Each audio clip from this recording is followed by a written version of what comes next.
Title: The Whistle. You ever hear the warning about not whistling at night? Yeah, me too. But like most dumb teenagers, I didn't think much of it until the night something answered me back. It was the late 90s, and I was living with my family in a dusty little town up near the Four Corners in New Mexico. My parents were pastors at a church out there, and we lived just outside of town, kind of isolated. Not completely alone, there were a few scattered houses nearby, but the area was mostly dry brush and desert, the kind of place where the wind sounds like it's whispering secrets at night. Now, since day one, the locals warned us about skinwalkers, even the church folk. One guy swore up and down he saw a skinwalker running alongside his semi at 80 miles an hour, in human form no less. I figured he'd either lost his mind or just had too much black coffee. Still, the stories kept coming. There was a Navajo man at our church who told me the version that stuck with me. He said when a child was born of incest, the tribe would take the baby into the desert to be raised by wolves. And sometimes that child came back, not quite human anymore, able to shift into animals or even mimic people. He told me, never whistle at night, said it draws them in. I thought it was a weird superstition until that night. It was fall, cool, crisp air, maybe around 11 p.m. I was in my room at the far end of the house, right by the garage, messing around on the PlayStation or watching television. My dad was down at the church, studying like he always did late.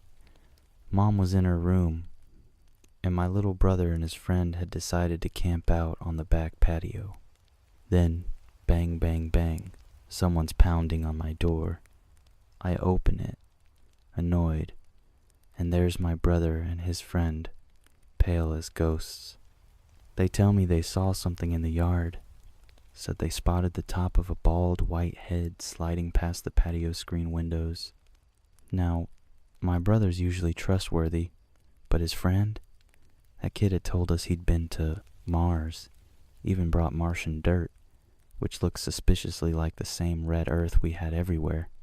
So I was skeptical, but something in their eyes told me they believed what they saw.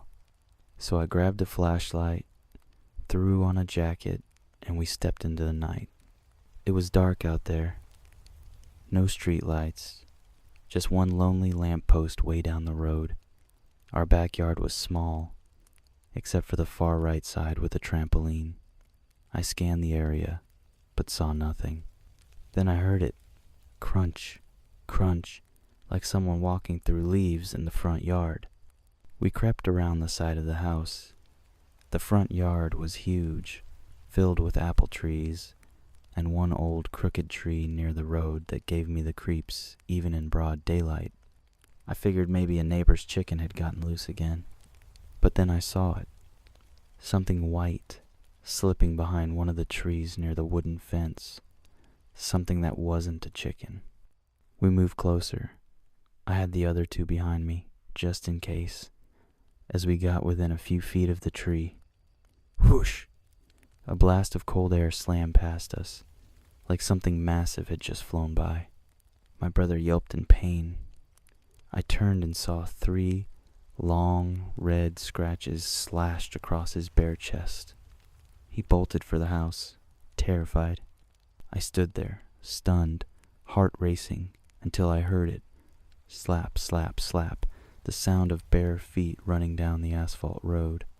We took off after it, my flashlight darting across the street, but we saw nothing, just emptiness and shadows. Then I did something stupid. I whistled, trying to get a reaction. From down the road, the same tune whistled back. I felt this chill crawl up my spine. I tried again, a different melody, and again, whistled back, perfectly, like a mockingbird with a wicked grin. My brother's friend tugged at my sleeve, whispering, "Let's go, man, seriously." But I was locked in. One more whistle, one more challenge. This time, no echo. Instead, a voice, low, male, said, "Hey kid, come here." We didn't wait. We ran like hell. Back inside, breathless, we found Mom tending to my brother's scratches. When we told her what happened, she didn't doubt a word, just locked all the doors and stayed up the rest of the night. That was over 25 years ago. My brother brushes it off now, says it wasn't a big deal. But me, I still won't whistle after dark, because now I know something is listening. Title: The Incidents. You ever hear something at night that you just can't explain? Something that crawls under your skin, even if no one else believes you? Let me tell you something real, something that happened to me. I call them the incidents. Incident 1. The window. It started slow, just little noises at first. I'd be up late, usually between 10 p.m. and 1 a.m., and I'd hear tapping, scratching at my bedroom window. People always say stuff like, "Oh, it's just the house settling," or "probably a raccoon or a bug." But here's the thing, this window is high off the ground. No raccoons reaching it, and no bug makes a sound like knocking. One night, I'm lying on my bed, lights off, just listening. The tapping starts again, but then I hear footsteps. Not soft, animal footsteps. These were heavy, two-legged steps, pacing around outside. Then, from the living room, I hear the front door creak open. I froze. The steps came inside, slow and deliberate, and I could hear the sound of claws on the floor. Whatever it was, it walked around like it owned the place, then stepped back outside. The door creaked shut behind it. I didn't sleep that night. I didn't even move. Incident 2. The cat that wasn't there. You ever feel like something's pretending to be someone you love? Like something's wearing their face? My cats, Bear and Bit, started acting strange. Or maybe it wasn't really them. The first time it happened, I was trying to get Bear from under my bed. She wouldn't come out. But then my dad called from the kitchen and said Bear was under the table. I had just seen her outside. Confused, I looked back under my bed, and she was still there. Another time, I came home from school and accidentally bumped something soft under a blanket on the floor. I thought it was one of the cats, but Bear was in the kitchen, and Bit was asleep on my bed. Later, I leaned over to grab some coffee from my nightstand, and out of the corner of my eye, I saw Bit under the bed. But his neck, it was twisted, like he had turned it all the way around to stare at me, wide-eyed. I blinked, and he was gone. The whole time, Bit had still been on my bed, sleeping peacefully, or so I thought. But the worst part, the part that still haunts me, was after Bit died. He got hit by a car. My dad and I buried him ourselves.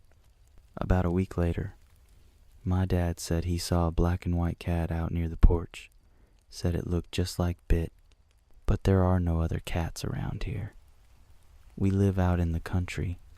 That was Bit, or something that wanted me to think it was. Incident 3. The outside. This one still happens. Sometimes I'm outside alone, just standing on the porch at night. No storms, no wind. Then, out of nowhere, I hear rocks hit the roof. Not gently either. Hard, fast, like someone's throwing them. And then there's the garage. You ever hear something slam against a wall, over and over, when there's no wind, no one else around? I'll be standing there, and the garage will start shaking. Bam, bam, bam, like something big is ramming into it. But when I look, nothing's there. At least, nothing I can see. I don't know if it's a skinwalker or something older, But whatever it is, it knows me. It's been to my window. It's come inside. It's taken the shape of things I love. And it's still out there. So if you're ever alone at night and you hear tapping or footsteps or see something move where nothing should, don't ignore it. You might be having your own incident. Title: The Truth About Berry Hill. They call it Berry Hill now, but that wasn't always the name. It used to be Berry Hill, and if you ask me, that name makes a lot more sense. Before the plantations were built, back when the land still belonged to the native tribes, the ground was full of bones. When the settlers came through, building their big colonial and antebellum homes, they started digging up graves without even realizing it, or maybe they didn't care. Some of those bones were kept for odd little decorations, and the rest, they were thrown down into the hollows. No respect, no ceremony, just discarded. And the land remembers things like that.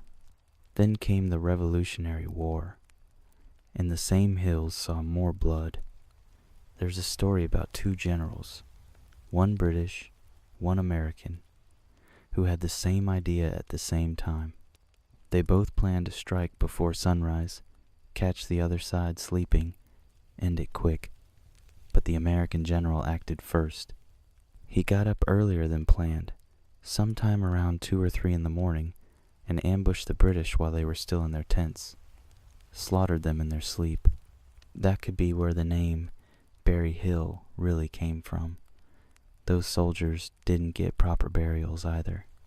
A few years ago, when the river was low, some researchers from a college came to the area to dig.